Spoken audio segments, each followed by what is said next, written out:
मुस्लिम धर्माचा पवित्र महिना रमजान सुरू झालेला असून या पार्श्वभूमीवर पुणे शहरात कायदा व सुव्यवस्थेचा प्रश्न निर्माण होऊ नये यासाठी पोलीस प्रशासन सज्ज झाले आहे। शहरातील विविध संवेदनशील भागांमध्ये पोलीस बंदोबस्त तैनात करण्यात आला आहे। पुण्यातील कोंढवा येथील कौसर बाग परिसर हा बहुसंख्य मुस्लिम वस्तीचा भाग म्हणून ओळखला जातो। रमजान महिन्यामुळे या परिसरात हॉटेल्स, खानावळी आणि खाण्यापिण्याच्या दुकानांची मोठ्या प्रमाणावर सजावट करण्यात येत आहे। मात्र काही ठिकाणी कोणतेही नियम पाळता थेट रस्त्यावर अतिक्रमण करून हातगाड्या आणि स्टॉल लावले जात असल्याचे चित्र पाहायला मिळत होते।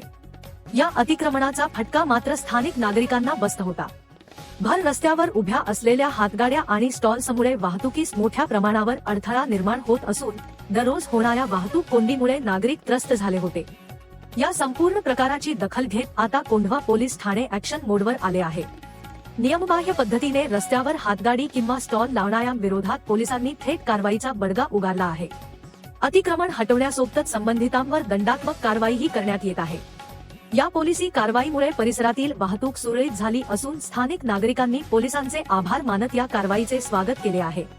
पुढील काळातही नियमभंग करणाऱ्यांवर कठोर कारवाई सुरूच राहील असा इशाराही पोलिसांकडून देण्यात आला आहे।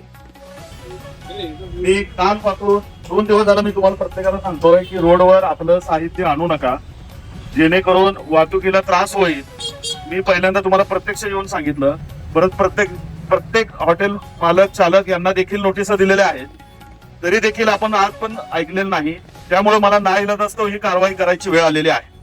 मी परत तुम्हाला अजून एकदा सांगतो की तुमच्या प्रिमाइसेसच्या बाहेर रोडवर कोणताही खाद्यपदार्थ विक्री होणार नाही याची प्रत्येक हॉटेल मालकाने काळजी घ्यायची आहे, जेणेकरून मला परत या ठिकाणी कारवाई करायला लावू नका। रमजान महिना आहे, सगळ्यांनी व्यवस्थित, तुमचेच लोक आहेत जे व्यवस्थित घरी जायला पाहिजे, ट्रॅफिक जाम व्हायला नाही पाहिजे, हाच या कारवाईचा मागचा उद्देश आहे। त्यामुळे यापुढे प्रत्येकाने काळजी घ्यायची आहे की आपले जे खाद्य विक्री आहे ती रोडवर होणार नाही, जेणेकरून वाहतुकीस अडथळा होईल। अशा पद्धतीने कोणीही बाहेर खाद्यपदार्थ विक्री करणार नाही।